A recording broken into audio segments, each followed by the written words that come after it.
Je voudrais vous parler de Calvin en posant ces deux questions simples. Faut-il commémorer Calvin? Et accessoirement, quel Calvin faut-il commémorer? Et la commémoration est un genre périlleux qui nous offre souvent une vision rétrospectivement orientée du passé.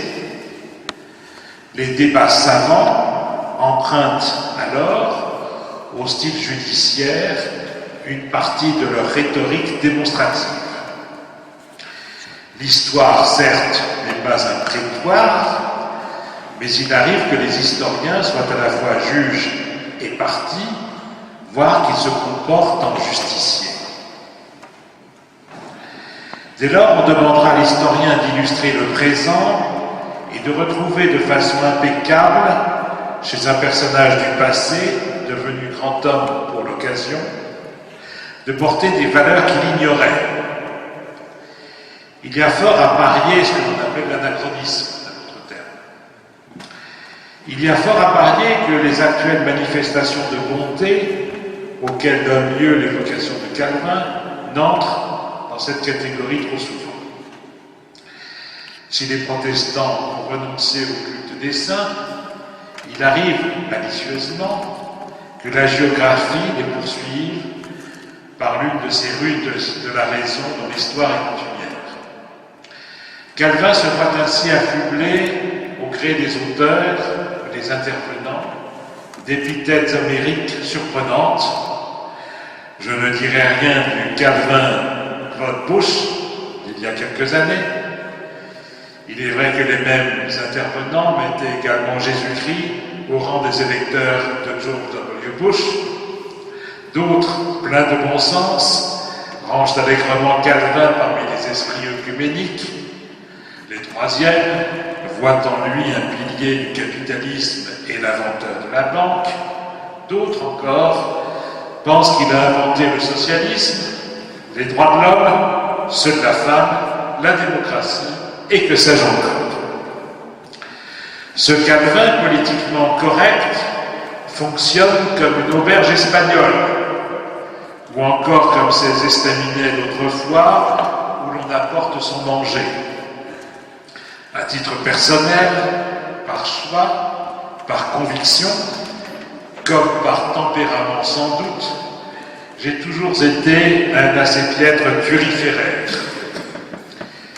Et je me garderai bien ici de faire fuser l'encens devant Calvin. Il mérite mieux que ces éloges compassés que l'on réserve aux défunts dans les rubriques nécrologiques. C'est que Calvin n'est pas mort, il est avec nous, il est l'un d'entre nous, et sa pensée est toujours active pour peu que l'on prête un peu l'oreille et que l'on se débarrasse de l'insupportable prêt-à-penser, du bel homme prêt à croire et de ces insupportables litanies pieuses dans lesquelles on enferme volontiers la pensée. Calvin ne vaut pas une messe, et c'est tant mieux. Comment dès lors déconstruire l'évidence mensongère, l'évidence trompeuse dans laquelle on enferme une pensée encore vive, une pensée pour aujourd'hui? Comment ne pas se défier des fausses évidences, des lieux communs, en déconstruisant d'abord cette idée fausse, cette idée funeste Calvin n'est pas enfermé dans le calvinisme, il mérite mieux que ces caricatures embaumées qui fleurent la naphtaline. Calvin a été français. Calvin a été français comme Luther a été allemand. Mais nos compatriotes ne l'ont pas compris, ils n'ont pas voulu, ils n'ont pas pu le comprendre. Et la première des choses que j'ai voulu faire dans la biographie dont Philippe a eu la gentillesse de dire 2 mots tout à l'heure, la première chose que j'ai voulu faire, c'était lui rendre précisément son enracinement. Et c'est vrai qu'on nous présente souvent, trop souvent, un Calvin qui aurait été uniquement une sorte de citoyen du monde en devenant le réformateur de Genève.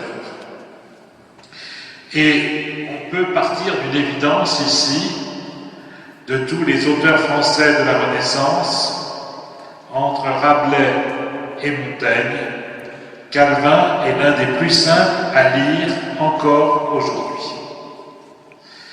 La figure de Calvin est sortie définitivement du purgatoire ou du ghetto, où l'on a trop longtemps tenu pour rencontrer à nouveau, à la manière de Pascal, le large public cultivé.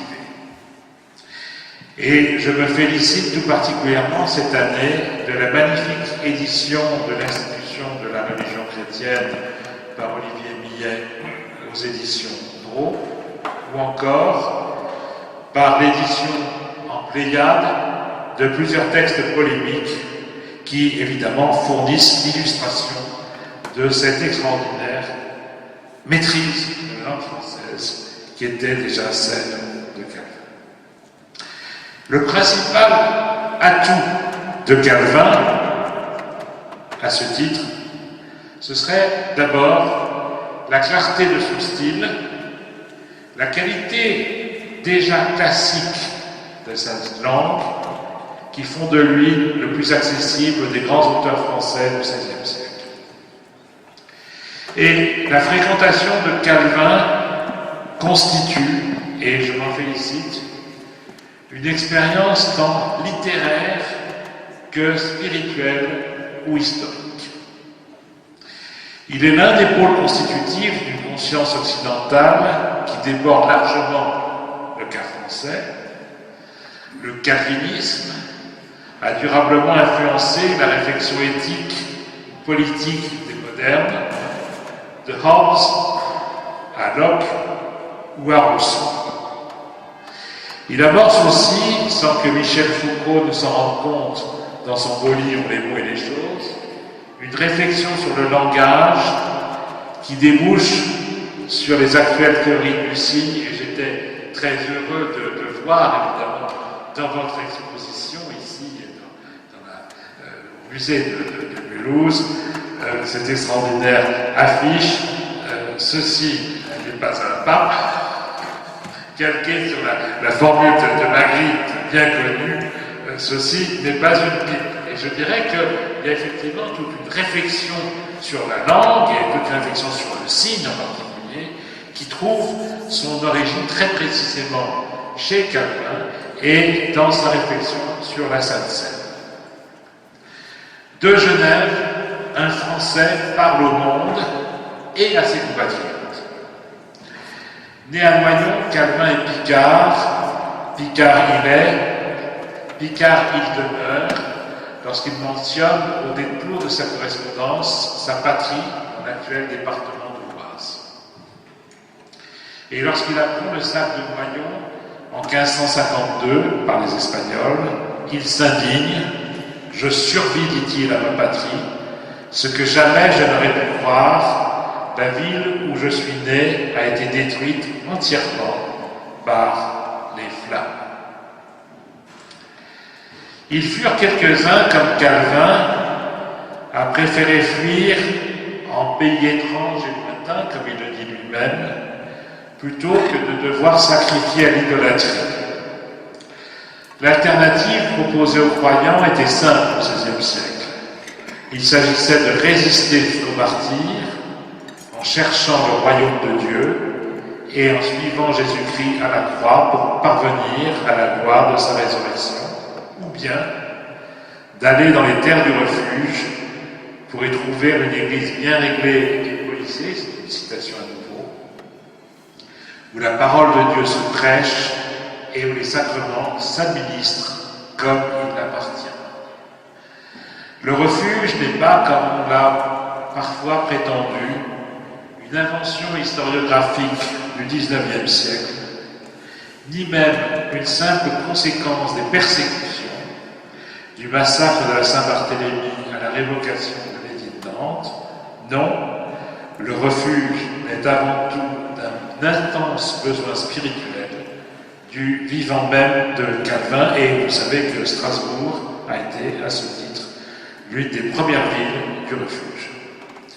Il s'agit de sauver l'Évangile, et j'ai envie de dire, plus encore que de sauver sa peau, en refusant la, citation, lâcheté de ceux auxquels Dieu a donné à connaître la vérité de son Évangile, et qui cependant, toujours d'après Calvin, se polluent, est abomination des papistes, lesquels sont tout contraires à la religion chrétienne, vu qu'en se faisant, ils désavouent en tant qu'en eux le Fils de Dieu qui les a rachetés. L'exil, cet exil qui a été l'expérience fondatrice de Calvin, n'empêche donc pas l'enracinement. Et vous savez que l'histoire des réformes du XVIe siècle est étroitement liée effectivement à l'affirmation des nations et de leur langue, de leur culture, dans un espace européen naguère encore dominé par Rome. L'on songe à l'allemand, bien sûr, au parler savoureux de Luther, à l'acte politico-littéraire qu'a constitué sa traduction de la Bible dans un allemand normalisé, standardisé et accessible à tous, chevaliers, bourgeois ou paysans du Saint-Empire. Ce volontarisme linguistique a servi l'ambition réformatrice dans l'ère germanophone. La langue anglaise également trouve l'une de ses références dans la traduction de la Bible de 1611, dite encore version autorisée, comme pour mieux marquer qu'elle reste tributaire de la volonté royale d'assurer la conformité ecclésiastique du pays. L'Allemagne et ses princes, l'Angleterre et ses rois, la réforme dans ces deux cas s'est faite par en haut.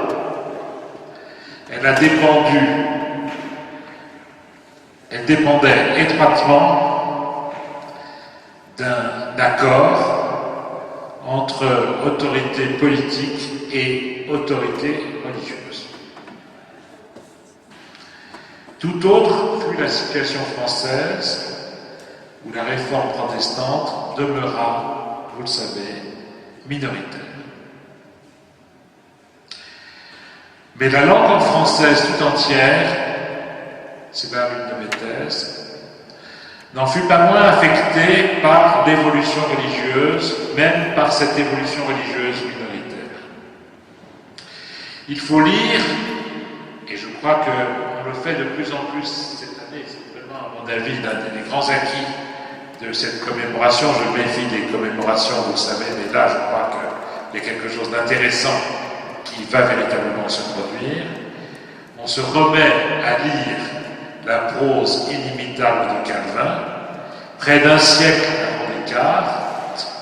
Le Picard avait démêlé l'être de ses apparences pour doter notre littérature de quelques-uns de ses plus beaux textes argumentatifs, que l'on songe à l'institution de la religion chrétienne, surtout dans la version française de 1541, qui est celle qui vient d'être reprise aux éditions Gros,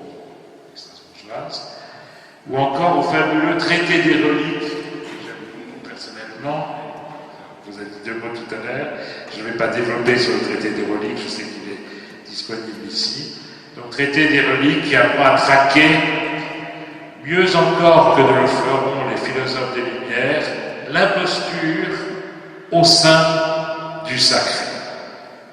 Et bientôt, l'idolâtrie elle-même, dans les manifestations prétendument inspirées.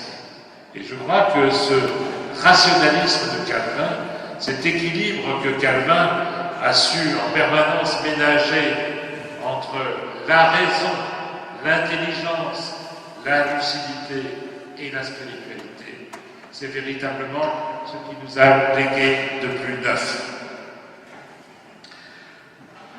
On connaît l'aphorisme de Loisy au début du siècle dernier.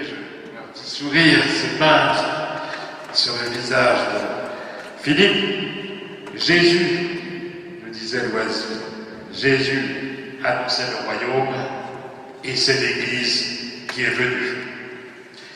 Et je dirais hélas qu'il est sans doute arrivé la même mésaventure à Calvin.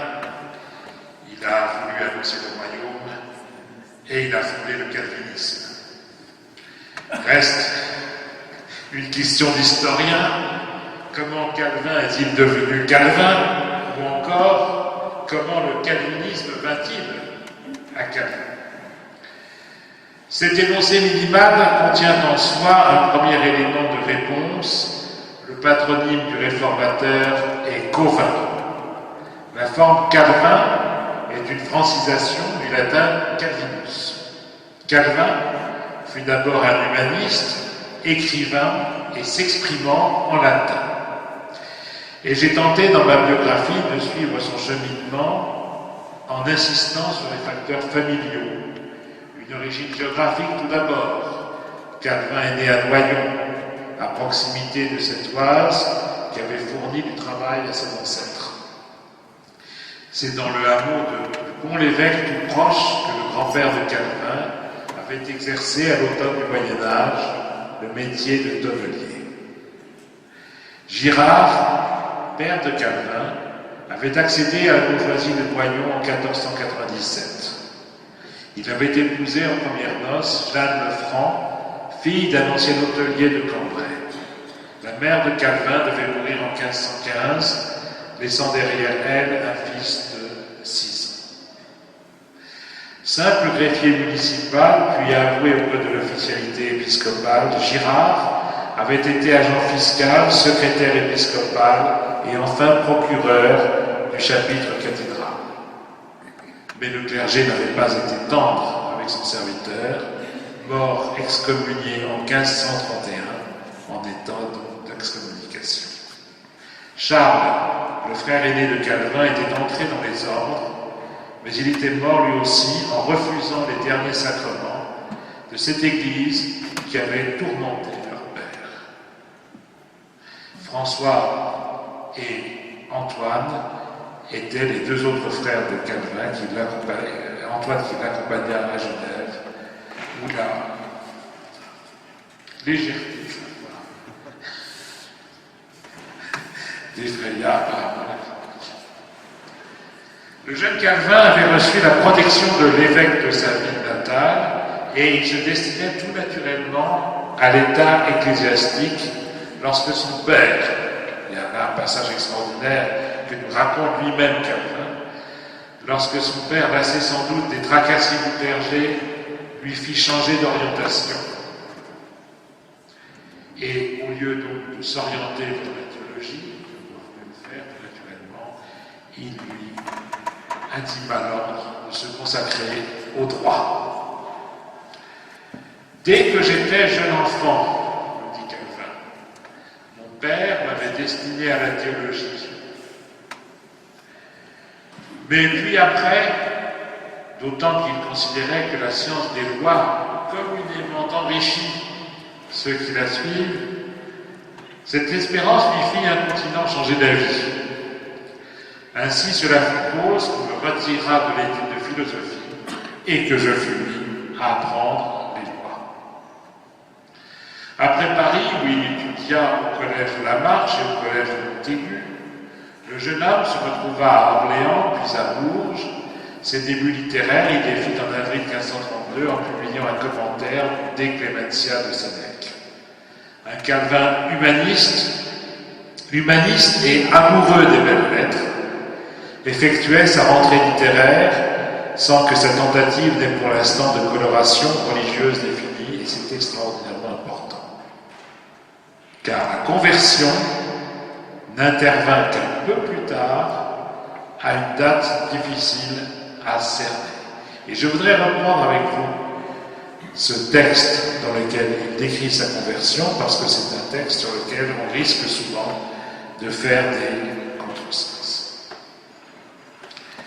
Cette conversion subite, et encore une fois dont on ne connaît pas la date précise, fut également une conversion subie.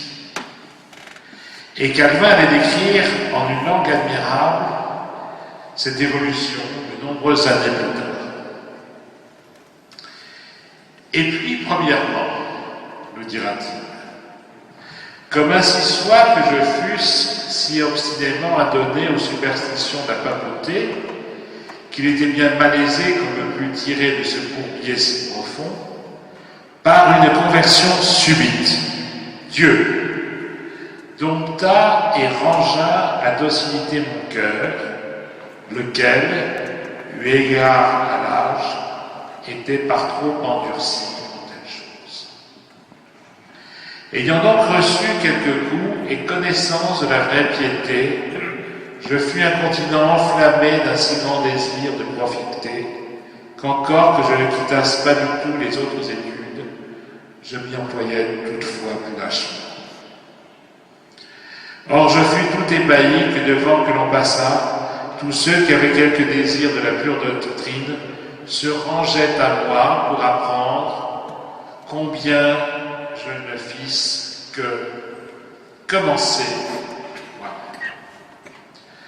Alors évidemment, le premier contresens que l'on fait souvent sur cette conversion de Calvin, qui est d'ailleurs rigoureusement contraire au texte lui-même, c'est de dire et de prétendre que Calvin s'était converti au protestantisme. Et Calvin ne s'est évidemment pas converti au protestantisme, pour être très simple, c'est que le protestantisme n'existait pas véritablement à ce moment-là, et que vous voyez très bien au contraire que, loin d'embrasser une doctrine, comme on essaie parfois aussi de le dire, c'est un mouvement véritablement qui lui est imprimé de l'extérieur, et je dirais que c'est aussi chez Calvin, aussi curieux que ça puisse paraître pour certains, c'est aussi un mouvement. Donc cette conversion est d'abord un événement d'ordre intérieur, ce n'est en tout cas pas un mouvement de type doctrinal. Je crois que c'est très très très important. Deuxième, je reprends la fin du passage. Je fus tout ébahi, que devant que l'on passât, tous ceux qui avaient quelque désir de la pure doctrine se rangeaient à moi pour apprendre combien que je ne fisse que commencer moi-même. J'ai envie de dire, c'est en forgeant que l'on devient forgeron. Et effectivement, cette vocation qui très vite devient une vocation pastorale, c'est une vocation qui lui vient de son entourage. Cet appel, c'est d'abord l'appel des gens qui viennent le trouver. Je crois que c'est très intéressant aussi comme démarche, parce qu'il faut se garder d'enfermer ce récit de vocation de Calvin dans une espèce d'énigme psychologique. Je crois qu'il y a vraiment chez lui un refus de cette façon de voir les choses. Il y a un refus d'une certaine émotion facile, et je crois que la conversion de Calvin ne peut pas se réduire à un certain nombre de stéréotypes que l'on entend beaucoup à l'heure actuelle, vous savez, à propos de conversion. Et Calvin d'insister aussi sur son naturel un peu sauvage et honteux, sur son amour de la tranquillité, l'appel qu'il a reçu au moment de sa conversion l'a visiblement empêché de mener la carrière qu'il aurait souhaité mener. Une carrière de Florentine, disons les mots d'universitaire, un peu besogneux, d'honnête érudit, un peu cuistre. Il a choisi, au lieu de cela, d'être un homme d'action, ou du moins l'action l'a-t-elle rattrapé presque sans qu'il le veuille vraiment. En novembre 1533, il s'enfuit de Paris, il se rend à Angoulême, puis à Nérac, en avril 1535, et il rencontre Lefebvre d'Étaples, le vieux Lefebvre d'Étaples, traducteur de la Bible et porte-parole d'un évangélisme français encore interne à l'Église romaine. Il s'en revient à Paris, il repart, il est à Bâle, à Strasbourg et à Genève, sans jamais se fixer vraiment. Bâle, Strasbourg et Genève, le calvinisme naît d'abord de l'expérience des marges. À l'extérieur du royaume, il sera une religion d'exilés. Et l'on commence effectivement à parler quotidiennement de refuge pour caractériser ces villes de transit où se pressent français, wallons, mais également néerlandais, italiens et anglais, désireux d'adorer Dieu selon leur conviction, en s'arrachant aux tentations du catholicisme de plus en plus honni, de plus en plus exécré et tenu pour idolâtre. Alors évidemment, reste cette question, Calvin était-il calviniste? Je ferai une réponse simple, Marx n'était pas marxiste, et je ne suis pas non plus tout à fait sûr que Jésus-Christ ait été chrétien. Point de vue d'historien, si vous me permettez, qui souhaite évidemment déconstruire les évidences qui souvent bloquent la pensée. Partons donc de l'hypothèse que Marx n'a pas été marxiste, que Jésus n'a pas nécessairement été chrétien, du moins au sens des églises. Qu'obtenons-nous? Appliquons a fortiori le même traitement à Calvin et au calvinisme. Déconstruisons cette évidence, Calvin égale le calvinisme. Que reste-t-il? Ce qu'il y a peut-être de plus passionnant pour l'auteur d'une biographie, un homme aux prises avec son temps, avec ses problèmes, et avec l'immense espérance que fait naître en lui cet appel qu'il a reçu, cette conversion, effectivement en forme d'appel, ou cet appel en forme de conversion. Calvin, nouveau Jonas, Calvin fut d'abord aux prises avec l'immense mystère de sa vocation. La prédestination, souvent incomprise, n'est que la réponse d'une conscience inquiète et troublée à l'insondable mystère de l'élection.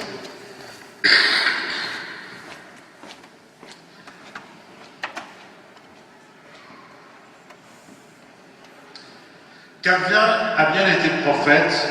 Il a été prophète au sens fort du terme, au sens biblique, et il savait qu'il n'avait jamais rien fait qui le méritât. Je crois que c'est véritablement ce que traduit très fidèlement ce qu'il dit sur la prédestination. Je crois que la prédestination, qui est effectivement une élaboration théologique, une doctrine de l'ordre de la doctrine chez Calvin, est aussi à mettre en relation avec une expérience intérieure très profonde qui est celle de son élection. Alors, la réussite, et d'une certaine façon, l'échec également de la prédestination au XVIe siècle, ça s'explique de cette façon-là. C'est que Calvin traduit ce qu'il a ressenti lui-même, mais que dans une situation de difficulté extrême, qui était celle du protestantisme en France au XVIe siècle, beaucoup autour de Calvin se rallient aussi à cette doctrine de la prédestination parce qu'elle leur permet de comprendre, de théoriser, si j'ose dire, leur statut d'hyper-minoritaire. Je crois qu'il y a là un des éléments historiques à verser au dossier théologique de la prédestination. Et comme je suis historien et non pas théologien, je me garderai de trancher sur la prédestination, mais je vois très bien comment elle a fait sens pour un homme du XVIe siècle. Alors, la commémoration, dans tout cela, la commémoration est un genre périlleux, parce qu'elle nous offre une vision rétrospectivement orientée, évidemment, de ce passé, et qu'il faut surtout ne pas oublier le personnage de Calvin. Calvinisme. Calvinisme, c'est un mot dont je me méfie. C'est un mot dont je me méfie parce que le mot est trompeur. Et d'une certaine façon, le calvinisme, c'est ce qui reste quand on a tout oublié.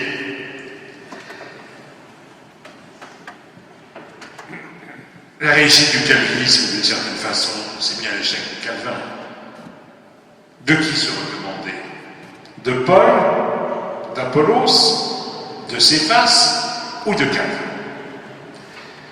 Bon apôtre, Calvin flairait le piège. Et il mettait, vous le savez, en garde ses amis contre tout culte de la personnalité. Sa mort discrète en porte témoignage. Comme Moïse, qu'il cite dès le traité des reliques, Calvin voulait que l'on ignorât le lieu précis de sa sépulture.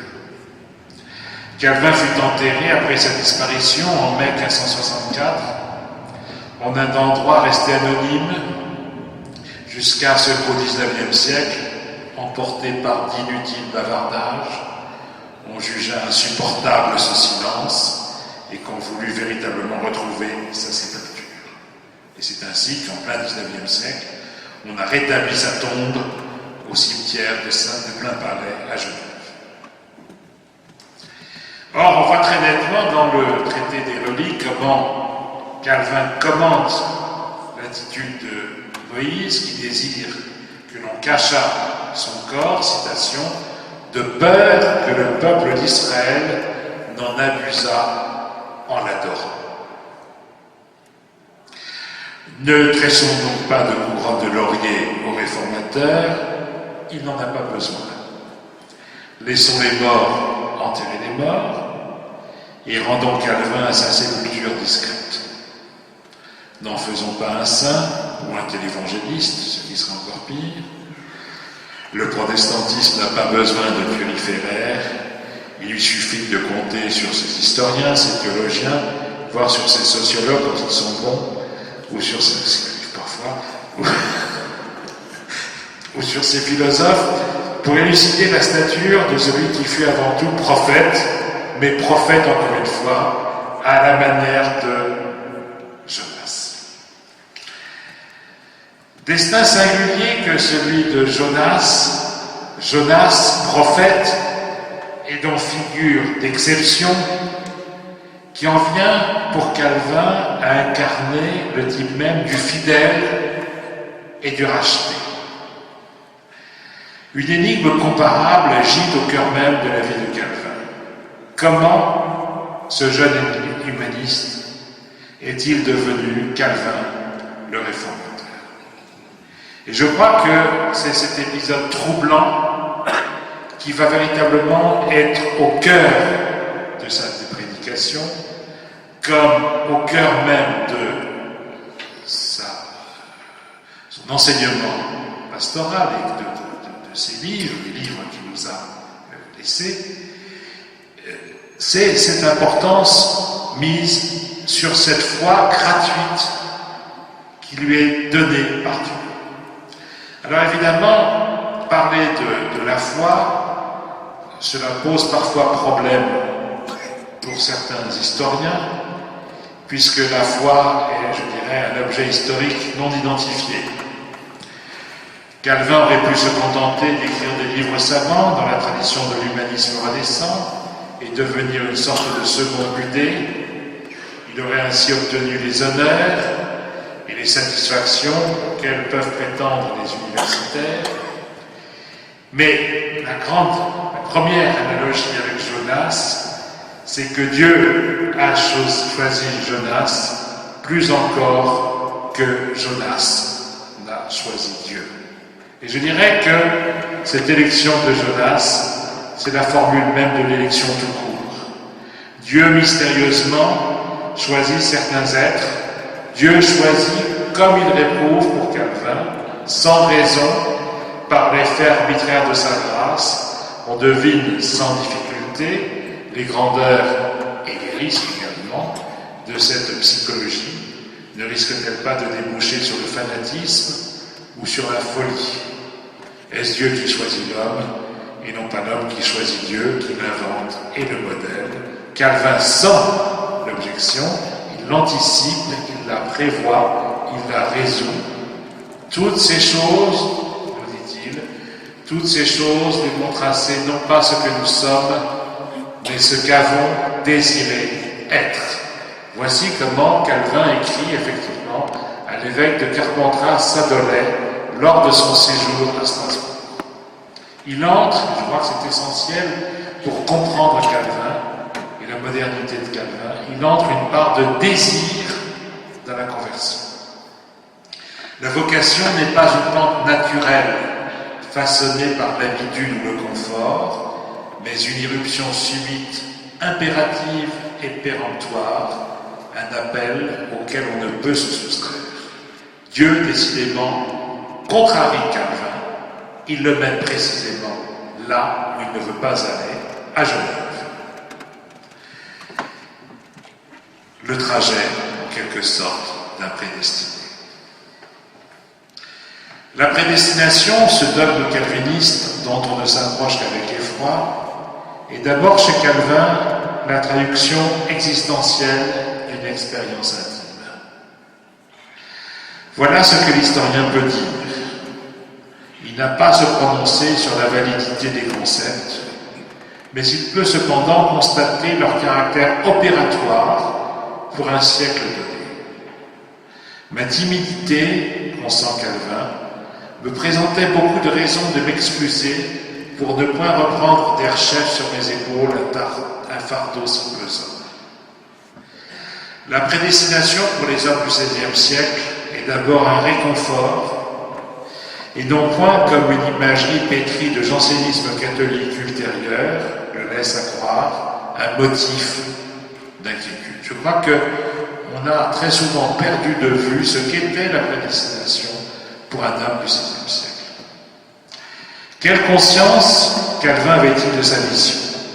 En se comparant au prophète Jonas, lorsqu'il décide de rester à Strasbourg, le réformateur répond en partie à la question. Jonas est l'homme d'un irrésistible appel, d'une lancinante vocation, qui le traque, le presse et le harcèle, même dans son ouvrage, jusque dans les entrailles du grand poisson, qui durant 3 jours et 3 nuits le garde englouti comme la tombe. Le dialogue de Jonas et de son créateur se poursuit. Cette doctrine de l'assurance est le point névralgique de certaines des interrogations actuelles sur Calvin et le calvinisme, en particulier aux États-Unis. Alors très souvent, il y a une deuxième confusion que l'on fait à propos de Calvin, donc là je parle bien en tant qu'historien, je m'intéresse à l'homme du XVIe siècle, et éventuellement à la façon dont ultérieurement on a repris et recodifié cette pensée. Donc on confond très souvent la prédestination telle qu'elle est exposée chez Calvin et la prédestination augustinienne qui est reprise par le jansénisme en France, en particulier au XVIIe siècle. Je dis en France, ailleurs en France aussi, mais beaucoup en France au XVIIe siècle. À mon avis, c'est évidemment une erreur d'interprétation. Deuxièmement, à partir de Calvin, au XVIIe siècle, existe une scolastique réformée d'inspiration calviniste, mais qui accentue à nouveau la doctrine de la prédestination, et dans un sens qui n'était pas nécessairement le sens voulu par Calvin. Et vous savez qu'il y a toute une des sociologues partout. S'il y a des sociologues ici, ils pourront répondre. Vous savez qu'on cite souvent à propos du protestantisme, protestantisme en général, les admirables écrits de Max Weber. Et Max Weber, quand il parle en fait de Calvin, très souvent il ne parle pas de Calvin, c'est extraordinaire. Il ne parle pas de Calvin, je ne le sais pas, mais ça c'est parce qu'il est sociologue, et s'il y a d'autres historiens, ils s'en sont aperçus. Enfin, il dit des choses tout à fait intéressantes par ailleurs. Et donc, il confond un peu Calvin et le calvinisme. lutheranisme, le calvinisme, le puritanisme, la France, l'Angleterre, l'Allemagne, etc. Alors, il y a effectivement une scolastique réformée qui accentue la doctrine de la prédestination, qui est très importante encore à l'heure actuelle aux Pays-Bas, et qui trouve, selon moi, son expression achevée en Angleterre. J'ai dit l'Angleterre, j'ai eu la gentillesse de le rappeler tout à l'heure, donc je vais parler un peu de ma paroisse. Et donc, cette doctrine réformée, elle trouve son expression achevée en Angleterre dans la confession de foi de Westminster de 1646-1647, qui est demeuré l'un des piliers du calvinisme orthodoxe jusqu'à notre époque. C'est un texte absolument extraordinaire. Et en son chapitre 18, il aborde précisément la question de l'assurance de la grâce et du salut. Et je vous lis ce texte. Bien que les hypocrites et autres damnés puissent entretenir de faux espoirs, je ne sais pas s'il y a beaucoup de pasteurs qui prêcheraient comme ça de nos jours. Vous avez un peu de mal. Ça dépend. Bon. Bien que les hypocrites et autres damnés puissent entretenir de faux espoirs et penser selon la chair qu'ils sont dans la faveur de Dieu et dans l'état du salut, leur espoir se révélera périssable. Cependant,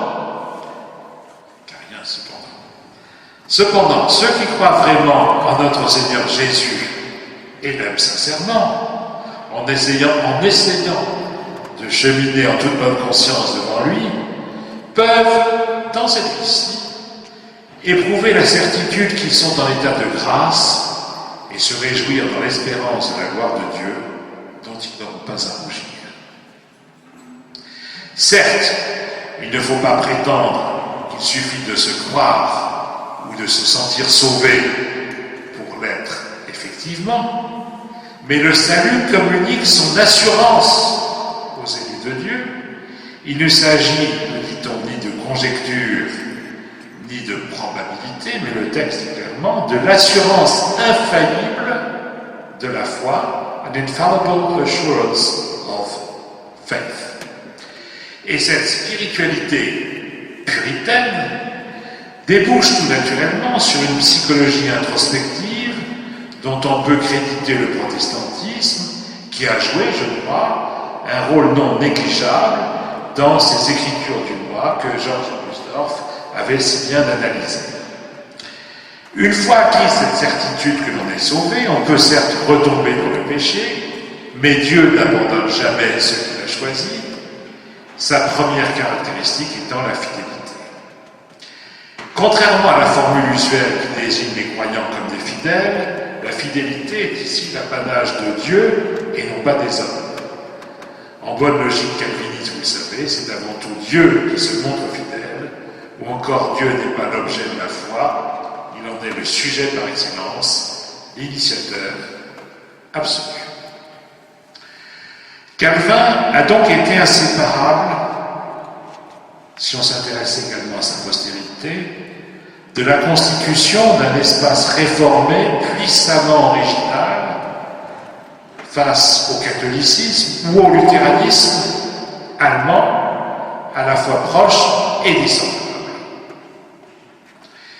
Et je crois qu'on a là aussi une dimension absolument essentielle à l'heure européenne, s'il est permis de faire référence à notre actualité. Je crois que l'Europe doit avoir conscience de sa pluralité.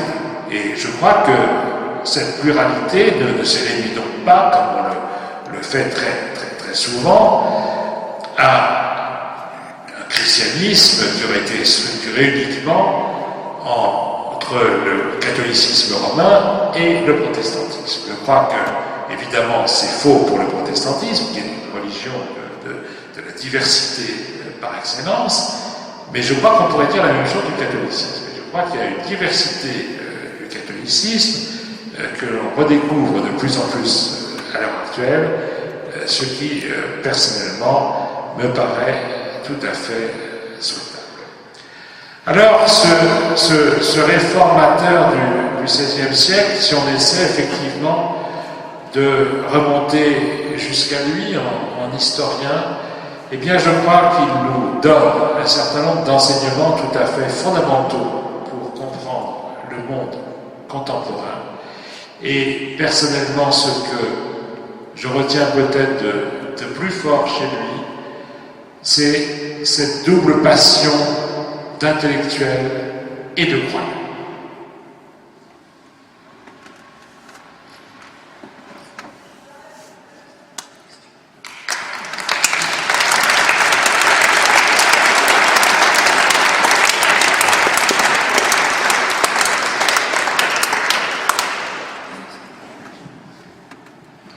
Voilà, votre voix a tenu.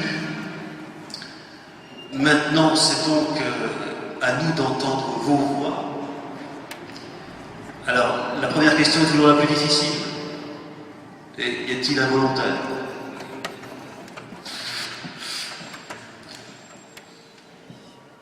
On a donc vu, et le professeur Bernard Cotret a voulu nous sensibiliser au fait que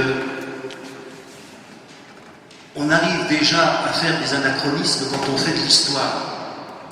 Alors quand en plus on fait des commémorations sans faire de la bonne histoire, c'est encore pire. Et qu'il est de notre responsabilité intellectuelle, et nous aussi une responsabilité spirituelle en tant que responsable d'Église, de faire justement attention à rendre à César ce qui est à César, et à ne pas faire de Calvin tout et n'importe quoi. Et donc c'est tout ce problème qui aujourd'hui est au cœur de ce 500e anniversaire, parce qu'évidemment, moi j'ai préparé un article qui sortira dans quelques temps où je trouvais que cet anniversaire était celui de l'équilibre.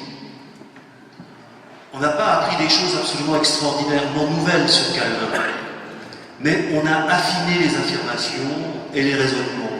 Et ce 500e anniversaire, qui a des bons côtés, nous redonne, nous avons peut-être pour la première fois dans l'historiographie calvinienne la possibilité, même pour un public cultivé, pour le grand public, de nous approcher à peu près justement du personnage historique et de pouvoir lire son œuvre un peu mieux que nos prédécesseurs. C'est l'impression que me donne ce 500e anniversaire, si nous faisons encore l'effort maintenant de poursuivre par différentes lectures ou les conférences.